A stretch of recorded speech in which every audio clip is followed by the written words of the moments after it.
Beneath the windswept peaks of Siberia's Altai mountains, caves and stone mounds guard the traces of lost human worlds, fragments of bones, carvings, and frozen tombs. But in these shadows, Neanderthals, Denisovans, and early humans all left their mark, and then vanished. What happened in this crossroads of species, where every discovery deepens the mystery instead of solving it? High in the Altai mountains of Siberia lies a limestone chamber that has guarded its secrets for tens of thousands of years, the Denisova Cave. At first glance, it appears unremarkable. A quiet opening in the rock, overlooking a forested valley. But within its layers of sediment, archaeologists have uncovered a timeline of human history unlike any other on Earth. Excavations began in the 1970s, revealing tools, ornaments, and the bones of ancient animals. Then, in 2008, a fragment of a finger bone changed everything. Genetic analysis showed it belonged not to modern humans, nor to Neanderthals, but to an entirely unknown branch of humanity, now called the Denisovans. Since then, a tooth, a fragment of a skull, and other traces have deepened the mystery. These people were close relatives of Neanderthals, yet distinct, carrying genetic traits still found in populations today, from Southeast Asia to the Pacific. The cave's layers tell of repeated occupations over at least 300,000 years by Denisovans, Neanderthals, and eventually Homo sapiens. Among the finds are finely crafted stone tools, a polished green chlorite bracelet, and pendants made from animal teeth, hinting at complex skills and symbolic thought. And yet, the Denisovans remain a shadow. We have no complete skeleton, no clear image of their faces, only fragments, DNA, and the silent cave that once sheltered them. Somewhere in the darkness of its chambers, perhaps, more of their story still waits to be found. In the rugged cliffs above the Siberia River in southwestern Siberia, Okladnikov Cave opens like a dark window into the deep past. Small and unassuming from the outside, this limestone shelter has preserved traces of one of the last surviving Neanderthal communities in the region. Discovered in the 1980s and named after archaeologist Alexei Okladnikov, the cave revealed a wealth of artifacts buried within its sediment layers. Stone tools, carefully shaped scrapers, blades, and points, lay alongside the bones of horses, bison, and wild goats, evidence of skilled hunting and butchering. But the most striking discovery came in the form of ancient human remains. Fragments of teeth and bones that, through DNA analysis, proved to belong to Neanderthals. This was a surprise. Until then, Siberia had seemed far beyond the range of these Ice Age humans. Yet here they were, living on the very edge of their known world, adapting to a harsh climate and seasonal scarcity. The site has been dated to around 40,000 to 50,000 years ago, a time when Neanderthals were nearing the end of their existence, soon to be replaced by Homo sapiens across most of Eurasia.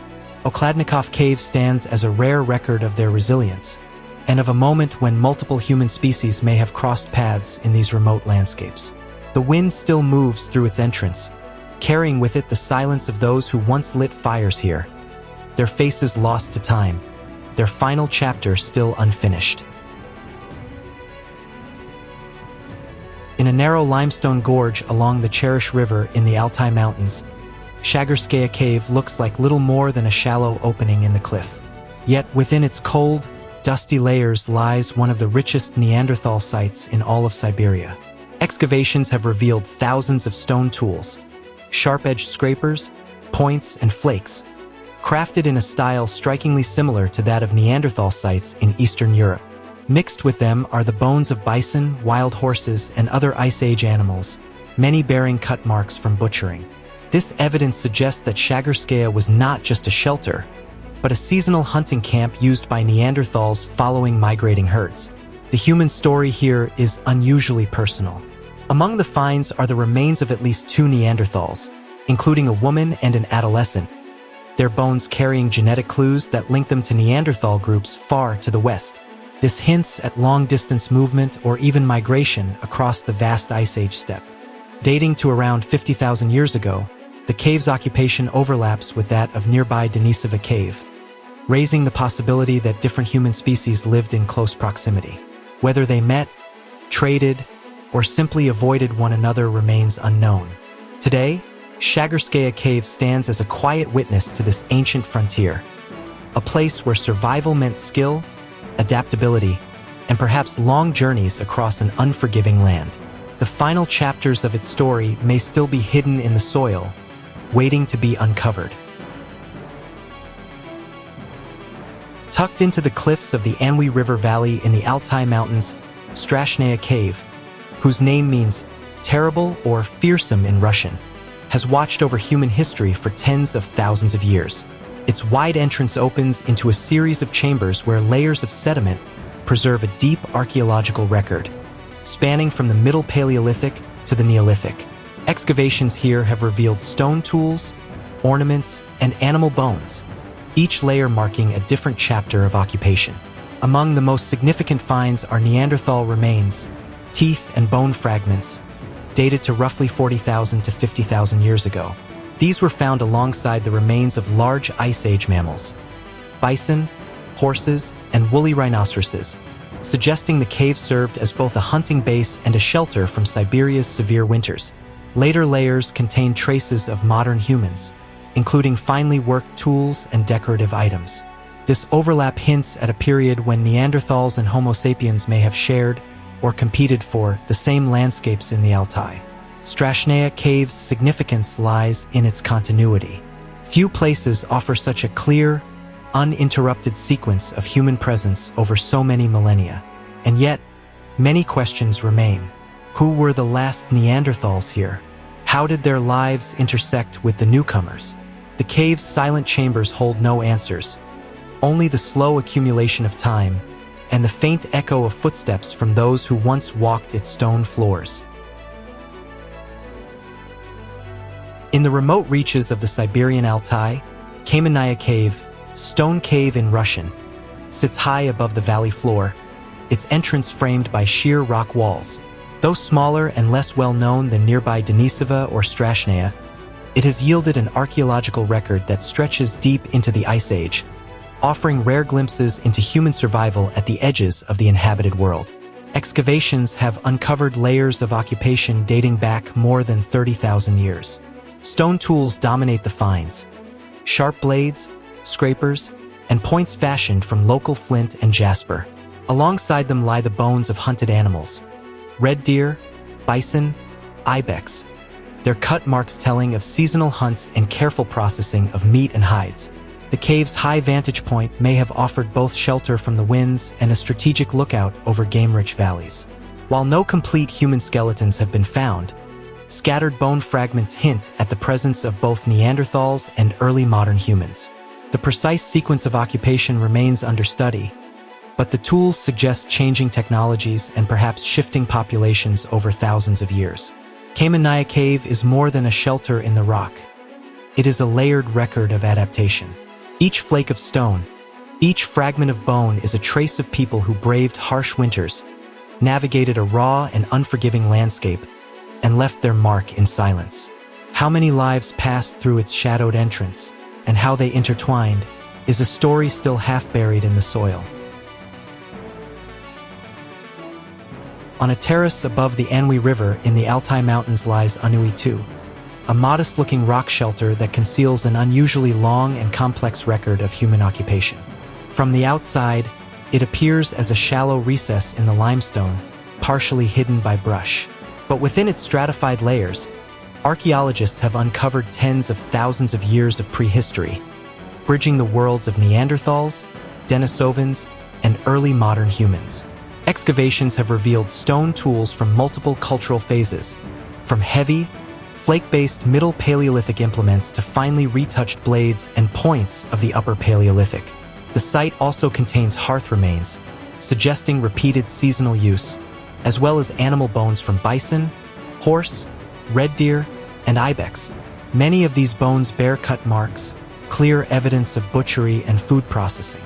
Radiocarbon and luminescence dating place the earliest occupation at over 100,000 years ago, with later layers showing a gradual transition in toolmaking technology. Genetic traces found in nearby sites hint that Unearthed's occupants may have been connected to the same populations inhabiting Denisova and Chagyrskaya caves. This positions the shelter as part of a wider network of Paleolithic habitation along the Anhui River corridor.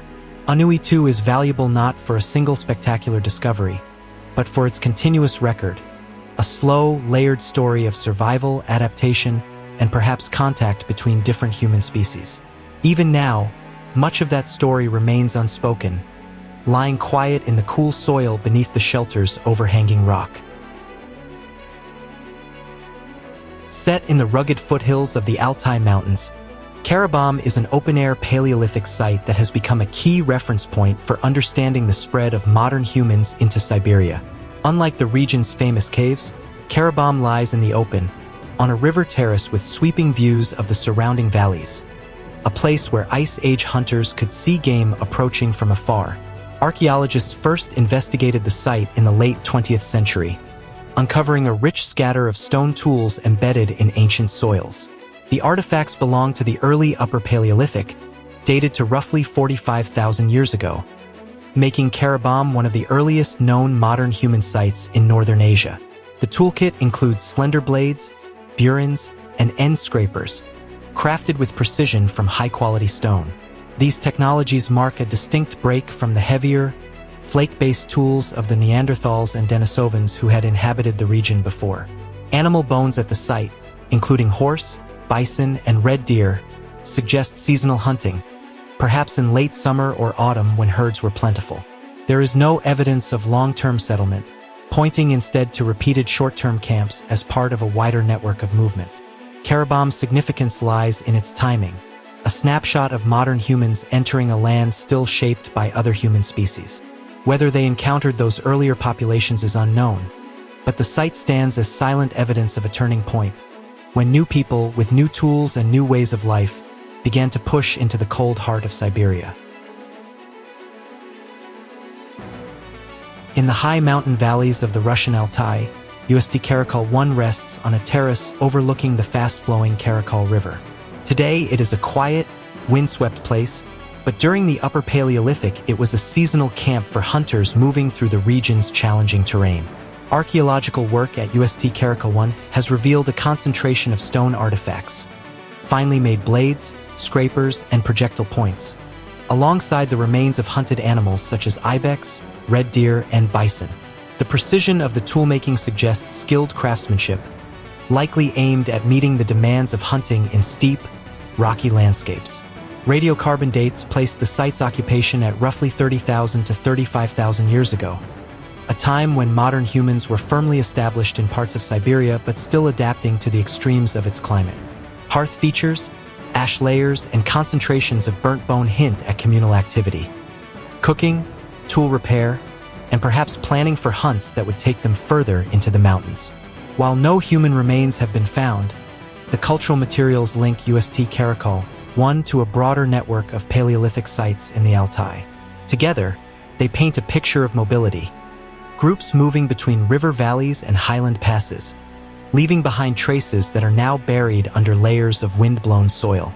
UST Karakol 1 remains a subtle but important piece of that larger story, a reminder that even in the most remote corners of Siberia, human life has deep and enduring roots.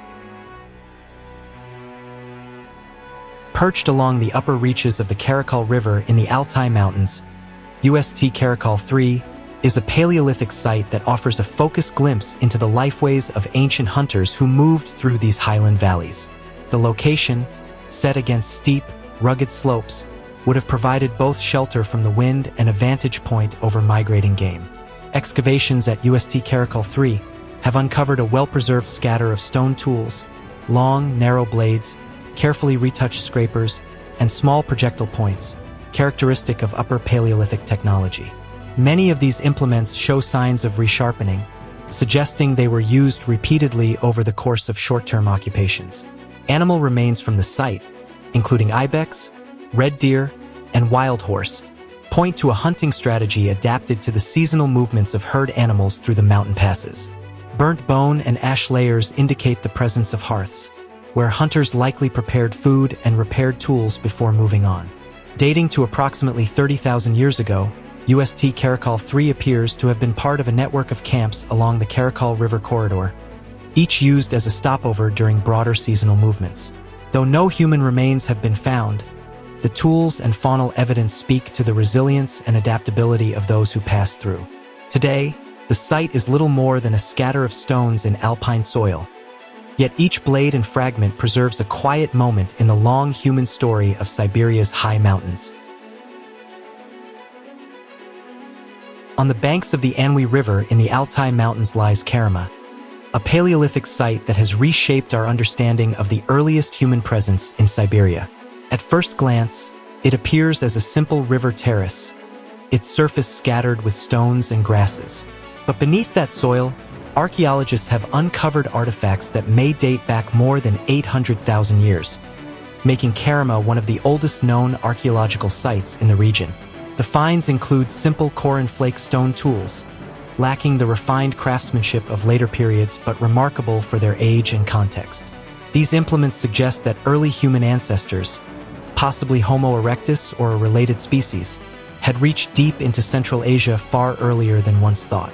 The site also contains animal bones, some bearing marks consistent with butchery, offering clues to subsistence strategies in a challenging, often cold environment. Geological and paleomagnetic studies of the sediments have been crucial in establishing Kerema's antiquity. Its position along a river would have provided access to fresh water, raw materials for toolmaking and game, making it a logical base for repeated use over millennia. Kerema stands as a rare and vital link between the African and Eurasian chapters of human expansion. Yet much about its earliest inhabitants remains unknown. What routes they followed, how they adapted to Siberia's shifting climate, and whether their line endured or vanished long before the arrival of later human species. In the quiet flow of the Anhui River beside it, time seems to carry those unanswered questions forward. High in the Altai Republic, Ustkan Cave opens in the limestone cliffs above the Kan River Valley, a site whose archaeological layers trace human presence across tens of thousands of years. The cave, with its broad entrance and deep interior chambers, offers natural protection from Siberia's harsh winters, making it an ideal refuge for ancient peoples moving through the region. Excavations have revealed a sequence of cultural deposits spanning from the Middle Paleolithic to the Bronze Age. The earliest layers contain flake-based stone tools associated with Neanderthals or other archaic humans, along with the bones of Ice Age animals such as mammoth, bison, and woolly rhinoceros. Higher in the sequence, Upper Paleolithic layers show a shift to more sophisticated blade technology, likely linked to modern human occupation. Evidence of hearths, burnt bone, and worked antlers suggests the cave was used for more than brief stopovers, perhaps as a seasonal base where families gathered to process game, craft tools, and shelter from storms. Later, in the Bronze Age, the cave served a different purpose. Burials were placed within its chambers, accompanied by ceramics and ornaments. Ustkan Cave is significant not only for its long occupational history, but also for the glimpse it gives into cultural continuity and change in a remote mountain landscape. Each layer is a chapter, yet the story remains incomplete. A record of lives lived in the half-light, their faces and voices lost, their presence marked only by what the earth chose to preserve.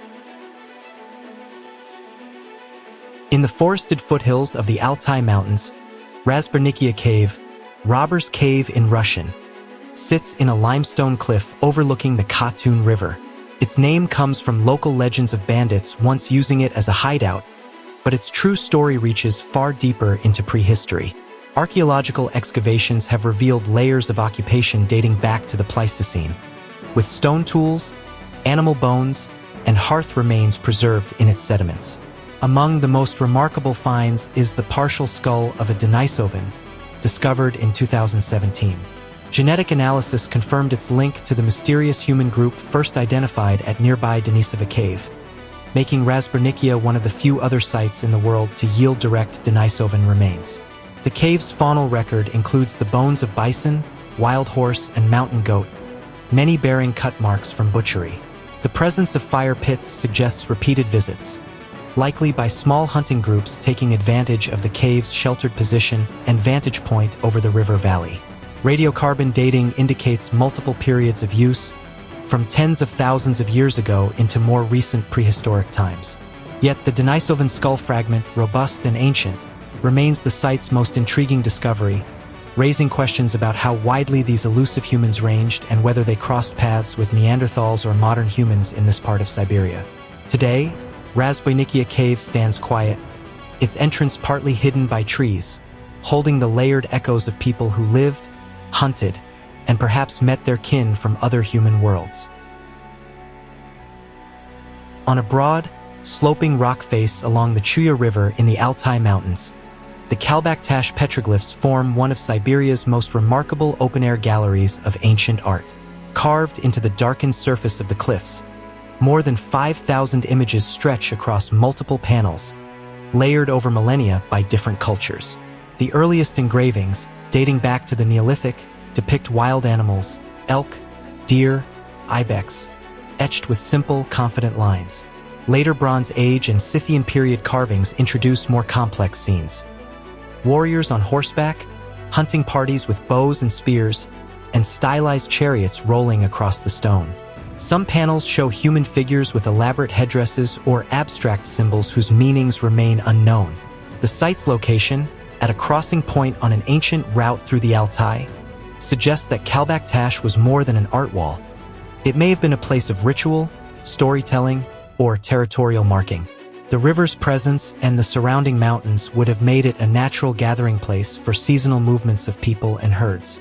Centuries of overlapping images create a palimpsest of human expression, each generation carving over or beside the work of those before. Even today, the petroglyphs catch the changing light differently at sunrise and sunset, revealing new details in their shallow grooves. Kalbaktash is both a record and a riddle, a place where thousands of years of lives, beliefs, and journeys have been pressed into stone, leaving us to wonder at the messages intended for eyes long gone. High in the valley of the Elangash River in the Altai Republic lies an open expanse of stone marked by thousands of ancient carvings, the Elangash petroglyphs. Spread across boulders and cliff faces along a broad mountain slope, this vast rock art complex records scenes from nearly 3 millennia of human presence. From the Bronze Age to the early Turkic period, the earliest engravings depict large wild animals, red deer, ibex, and mountain goats, rendered with careful, naturalistic lines. Later layers show mounted warriors, armed with bows and spears, riding in formation or engaged in combat. Chariots, stylized hunters, and intricate geometric patterns add to the visual tapestry. Many of these figures are etched deep into the weathered rock, their surfaces lightened by age and exposure. The Elangash Valley was part of a seasonal migration route for both people and herds, and the petroglyphs' location suggests they were created where communities gathered, traded, or performed rituals. Some researchers believe the animal depictions held symbolic or spiritual significance, linked to hunting magic or clan identity. Others see them as markers of territory and travel. With over 30 distinct panels spread across the valley, the Elangash petroglyphs form one of the largest concentrations of rock art in Siberia. Each carving is a fragment of a much larger story, one told in stone, across centuries, by hands that return to the same places generation after generation. Today, the wind still moves through the valley, brushing over images that have outlasted the people who made them, but not the mystery of their meaning. In the remote Ulendrik River Valley of the Altai Republic, a series of rock faces bear the markings of the Ulendrik petroglyphs, a sprawling collection of ancient carvings that capture moments of life, belief, and movement across thousands of years. Scattered along boulders and cliff outcrops, these images range in date from the Bronze Age to the early medieval Turkic period. The earliest carvings focus on wild game, ibex, red deer, elk, drawn with elongated bodies and curved antlers, their forms suggesting a close observation of the animals that sustained the valley's inhabitants. Later panels introduce mounted figures, archers in mid-draw, and hunting scenes in which riders pursue their quarry across the stone. Stylized chariots, human figures in ceremonial poses, and abstract motifs hint at a symbolic or ritual dimension, though their exact meanings remain elusive. The Ulandrik Valley was a natural corridor for movement between mountain pastures and river lowlands. The petroglyphs, often located near vantage points or meeting places, may have served as markers for seasonal gatherings, hunting territories, or sacred sites. The repetition of certain animal figures across different panels suggests a long continuity of tradition, with new generations adding their own images alongside or over those of their ancestors. Today, the Ulandrik petroglyphs remain largely in their natural setting, weathered by wind and snow yet still legible in the shifting mountain light. They stand as a silent record of communities who lived in rhythm with the land, leaving behind stories carved into stone rather than written on paper. Stories we can see, but not entirely read. High on the windswept slopes of the Salyugim Mountains, where the Altai Republic meets the Mongolian border, the Salyugim petroglyphs stretch across exposed rock surfaces like an open-air chronicle of life on the high steppe. Scattered along ridges and near mountain passes, these engravings date from the Bronze Age through the early Turkic period, reflecting thousands of years of human presence in this remote frontier. The earliest carvings depict wild mountain goats, ibex, and argali sheep, animals central to the survival and spiritual world of the people who roamed here. Rendered with sharp, clean lines, many show exaggerated horns or stylized bodies, hinting at symbolic meaning beyond simple observation. Later images introduce mounted hunters, warriors with bows and spears, and lines of horsemen that may represent processions or battles. Some panels feature geometric symbols and abstract patterns, their purpose still unknown. Positioned along ancient travel and trade routes, the Salyugim petroglyphs likely served multiple roles, marking territory, recording hunts, and perhaps acting as ritual offerings to ensure success in the harsh high-altitude environment. The mountains themselves, vast, treeless, and open to the sky, add a sense of isolation that deepens the carving's visual impact. Today, the petroglyphs remain largely untouched, accessible only by rugged tracks and weathered paths. In the shifting light of sunrise or sunset, the figures emerge sharply against the darkened rock, as if the voices of the steppe's earliest riders and hunters still speak, faintly, from the stone. Their exact stories, however, remain locked in silence. In a broad mountain valley of the Russian Altai, near the Karakol River, lies Karakol Cemetery, a Bronze Age burial ground that offers a rare glimpse into the beliefs and artistry of the region's early pastoralists. Dating to the 2nd millennium BCE, the cemetery consists of stone enclosures and kurgans, each marking the grave of an individual or small group. Excavations have revealed human remains accompanied by finely crafted grave goods, bronze knives, awls, and ornaments, along with beads of semi-precious stone. Yet it is the painted wooden funeral masks that have made Karakol famous. Placed over the faces of the deceased, these masks were decorated with vivid mineral pigments, red, black, and white, forming geometric patterns, animal motifs, and stylized human features. In some cases, traces of clothing and headdresses have survived, suggesting elaborate burial rituals. The graves also contain offerings of food and pottery, hinting at beliefs in an afterlife where such provisions would be needed.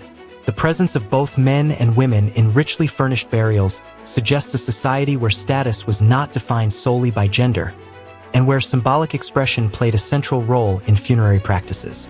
Karakol Cemetery's artistry and preservation have made it one of the most significant archaeological sites of the Altai Bronze Age. Yet many questions remain. The precise meaning of the mask designs, the identities of those buried, and the full extent of the cultural connections that brought exotic materials into this high mountain landscape. In the quiet of the valley, the painted faces seem to watch still, their colors muted but their mystery undimmed. In the high, rolling steppe of the Altai Mountains, the Bashadar Mounds rise as stone and earth monuments to the Pazuric culture of the early Iron Age. Dating to the 5th to 3rd centuries BCE, these kurgans, some over 30 meters in diameter, served as the burial sites of elite nomads whose lives were deeply tied to the rhythms of the steppe. Excavations at Bashadar have revealed richly furnished graves, preserved in remarkable condition thanks to the permafrost that sealed them. wooden burial chambers, built from carefully fitted logs, held the remains of men, women, and horses, the latter interred with ornate saddles and harnesses. Many graves contained finely woven textiles, felt appliques, and leatherwork, their colors still visible after more than 2 millennia.